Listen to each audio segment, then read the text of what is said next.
Olá pessoal, nós somos da Igreja Batista Getsemane. Vocês provavelmente devem saber disso porque estão vendo esse vídeo no canal Jetflix, e o canal Jetflix é da nossa igreja. E eu acho interessante a respeito disso porque Jesus Cristo, ele nos dá dois grandes mandamentos. E um desses dois mandamentos vai dizer para amarmos o próximo como a nós mesmos. E tem algo muito claro a respeito deste mandamento, que é amar o próximo. Isso está muito claro no mandamento, mas também posso dizer que está claro no mandamento de que devemos amar a nós mesmos, porque não temos como amar alguém se não amarmos a nós primeiro. E eu falo isso porque é muito importante nós termos esse entendimento, pois Jesus, ele vem para transformar o homem não só por fora ou por dentro, ele vem para transformar o homem por completo.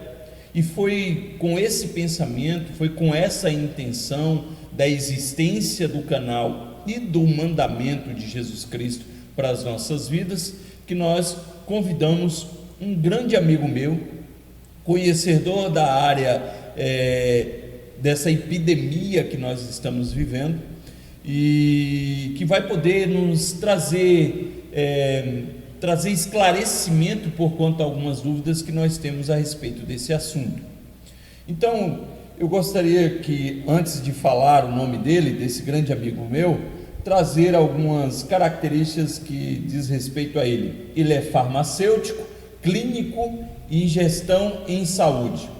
Exerce a função de farmacêutico no NASF e preceptor no PET Saúde Interprofissional de Idosos. É cristão, é da Igreja Batista Monte Sinai, do meu querido pastor Luiz Carlos. Grande beijo para esta igreja. É um excelente professor de bateria, casado, ou melhor, muito bem casado com a minha amiga Mara. Um forte abraço, Mara. E é filho também de um grande amigo meu, o doutor Valdeir. Um forte abraço, meu amigo. Esse abençoado em que nós estaremos aqui nesse vídeo sendo edificado pelas palavras de esclarecimento que ele vai trazer para nós, é o Sandes Janurti, um grande amigo nosso. Sandes, seja bem-vindo nesse canal. Muito obrigado, é um prazer estar aqui com vocês. É um prazer estar falando para todos aqui, transmitindo um pouquinho do conhecimento que Deus nos permitiu construir através de nossas formações, a fim de levar tanto esclarecimento quanto um pouco de mensagens para que a gente possa ensinar, educar e até melhorar um pouquinho essa dinâmica que estamos vivendo, que às vezes passa desapercebido as mensagens reais que a gente precisa passar. E a primeira pergunta, sem mais delongas, já que apresentamos você para todos os outros, até a data de hoje, que estamos gravando esse vídeo, como se encontra a situação do contágio na nossa cidade em Teixeira de Freitas? Primeiramente, toda a informação dada aqui no nosso município, ela é fornecida diretamente pelo site de Teixeira de Freitas, da Prefeitura Municipal, e nesse site, até hoje, o último dado postado, que foi atualizado às 9 da manhã, nós temos uma pessoa com Covid, e essa única pessoa é que não teve contágios ainda. Nós temos ainda 21 pessoas suspeitas que possa ter tido contato tanto com ele quanto com outras pessoas e que vieram de fora, tanto do exterior para cá, mas ainda não foram confirmados. E graças ao nosso Deus, nós temos aí 22 casos especificamente que estão livres de estarem positivos, que deram negativos através do exame. Nossa situação atual é exatamente essa. Ok. Essa pessoa que foi diagnosticada com esse vírus, que o YouTube né, pede para que a gente não cite o nome dele, mas não da pessoa, mas do vírus. Essa pessoa que foi diagnosticada com esse vírus, ela está tendo um acompanhamento? Como é que está a situação hoje a respeito dessa pessoa? Até as recomendações a nível de Organização Mundial da Saúde, a nível de país, a nível de Ministério da Saúde e até de Teixeira de Freitas, é que ela permaneça em isolamento, e está até o momento. A gente estaria acompanhando esse caso, permanecendo em isolamento e esperando a remissão dos sintomas, que atualmente, por não haver nenhum medicamento para o tratamento, a gente trata os sintomas e aguarda melhora. E aí é basicamente isso que está sendo feito até o momento. Ok. Uma pergunta muito pessoal até. Você acredita que na grande maioria da população, aí eu falo em curto, médio, até longo prazo, você acredita que a grande maioria da população poderá pegar esse vírus? Olha, é difícil dizer uma opinião assim que possa não chocar, mas que fique claro inicialmente que esse vírus, até o momento, tem retornado com a taxa de recuperação, e não vou dizer cura, porque nós não temos ainda uma cura, apesar de que novos medicamentos já foram liberados e tem dado muito resultado. Até essa semana o governo federal liberou o uso desses medicamentos para o tratamento dessa doença. Esse mais de 80% tem se recuperado. Então, basicamente, eu creio que vai haver uma recuperação grande. Porém, através dos contatos e contágios, obviamente que se a gente não tomar os cuidados necessários, vai se alastrar um pouquinho mais. É possível, isso é uma opinião muito pessoal, sim, é possível que até futuramente haja uma grande quantidade da população que tenha pegado essa doença. Porém, como eu volto a repetir, não significa que terão internações, não significa que irão para o hospital, nem muito menos que possam chegar a passar perto. Inclusive, alguns dados lá da Itália têm referenciado que as pessoas que mais têm transmitido é quem não está sentindo nada. Então tem essa curiosidade de dizer que pode ser que muitas pessoas, inclusive a maioria, possa pegar, assim como uma gripe ou um resfriado. Sim, porém é possível que ninguém nem sinta muito o efeito caótico, como está sendo mostrado em algumas mídias, que ninguém nem sinta esse efeito, possa sentir alguma variação, se relacionar bastante com uma gripe, com uma falta de ar, mas não precisa necessariamente ter toda aquela problemática que está sendo mostrada atualmente em outras formas também. A gente tem visto que algumas mídias têm dado muitas informações que causam mais temor, mais pavor, né, mais desespero.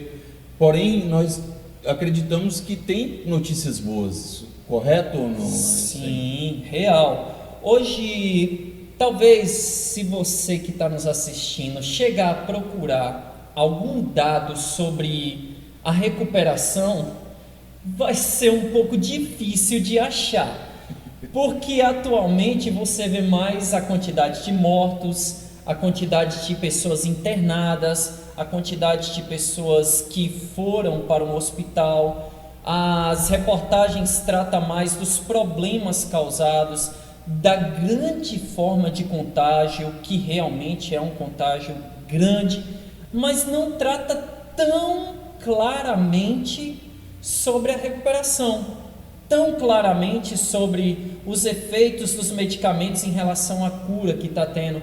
Mesmo na Itália, que está havendo uma situação muito triste, muito complexa, e agora na Espanha e inicialmente na China, todos esses locais ainda assim tiveram uma taxa de recuperação altíssima e muito, muito maior do que a mortalidade que foi causada. E não chega essas informações até nós. Dificilmente. Eu acho que é porque talvez a tragédia dá mais mídia, né? Infelizmente, a gente percebe isso porque tem focado nesse direcionamento.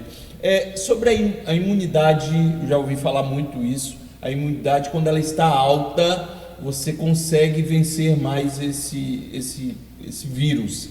Tem lógica, tem fundamento para isso também? Sim, até atualmente o tempo de recuperação dessa doença tem se relacionado com um período de média de 11 a 14 dias. Então, mesmo quem tenha, se não houver complicações, pode ser que de 11 a 14 dias já esteja recuperado. Então, assim, em partes, como nós não temos um tratamento, nós não temos um medicamento contra o vírus, então necessariamente nós podemos dizer que a imunidade estando mais alta, você tem uma melhor recuperação. Então isso varia muito de pessoa para pessoa.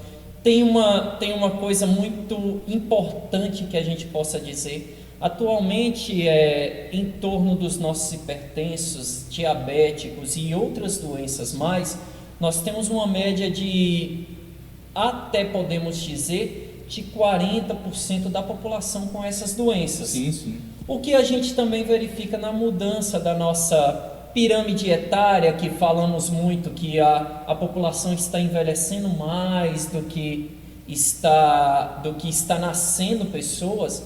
Então, esse envelhecimento tem causado essa mudança e é justamente o que o vírus tem causado mais problema.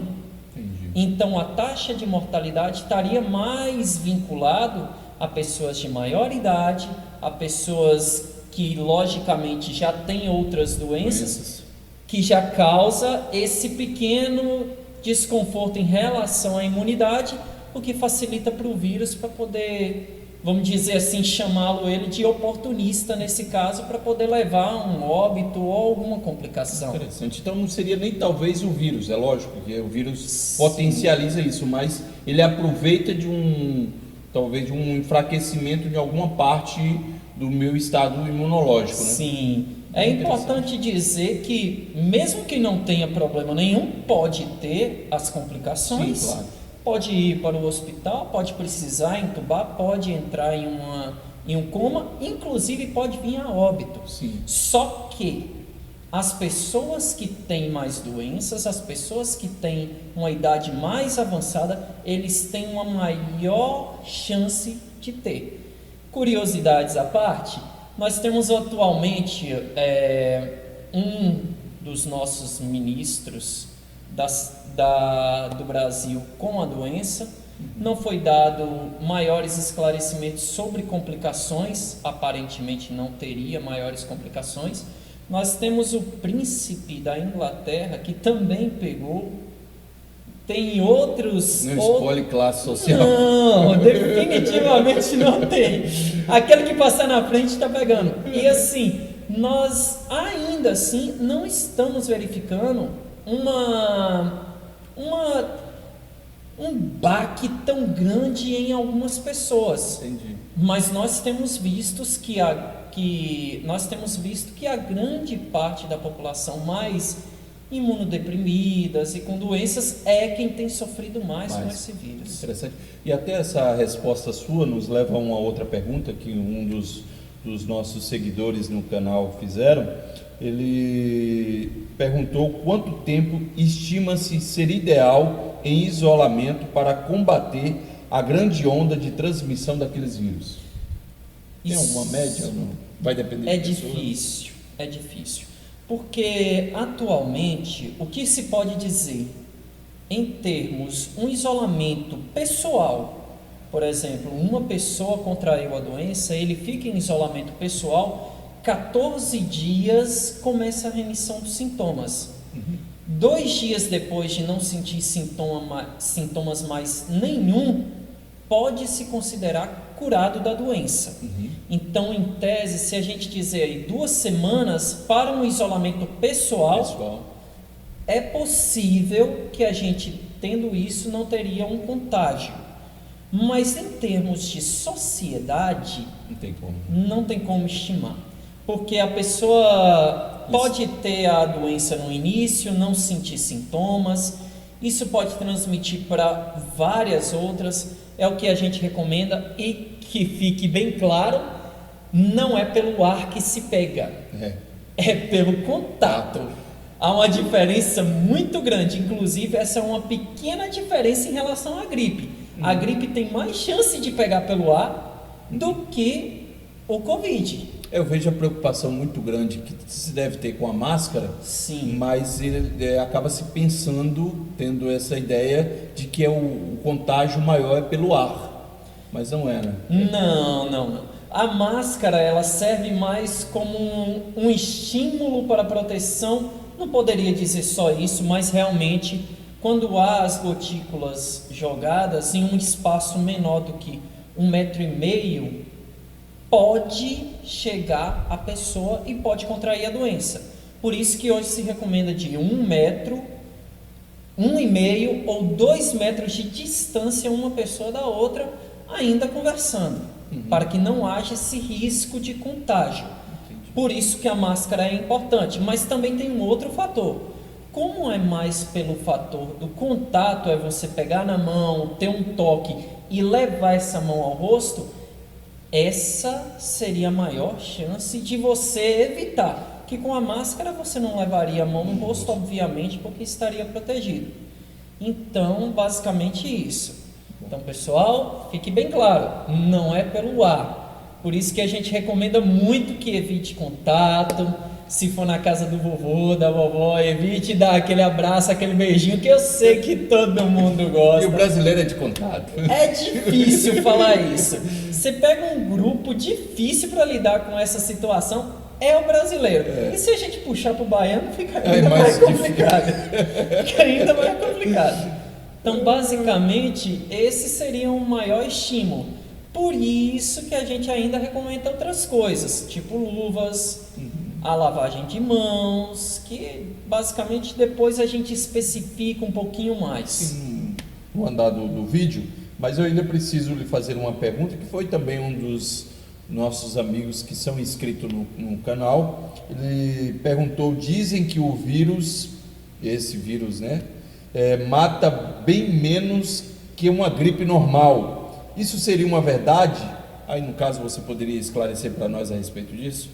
Não é verdade. Não é verdade. Não é verdade. O vírus, uma gripe normal, que é importante a gente começar por uma coisa. Existe gripe, existe resfriado e existe hoje o Covid. Então, basicamente, são diferenças de uma para outra. Resfriado é aquele mal-estar que a gente sente, tem uma coriza, tem uma febre fraca e a recuperação logo de alguns dias depois que a gente percebe, passou, acabou. A gripe, nós temos dentro desses vários vírus, inclusive muitos vírus. Vírus do tipo que nós temos atualmente na pandemia, mas não é o mesmo.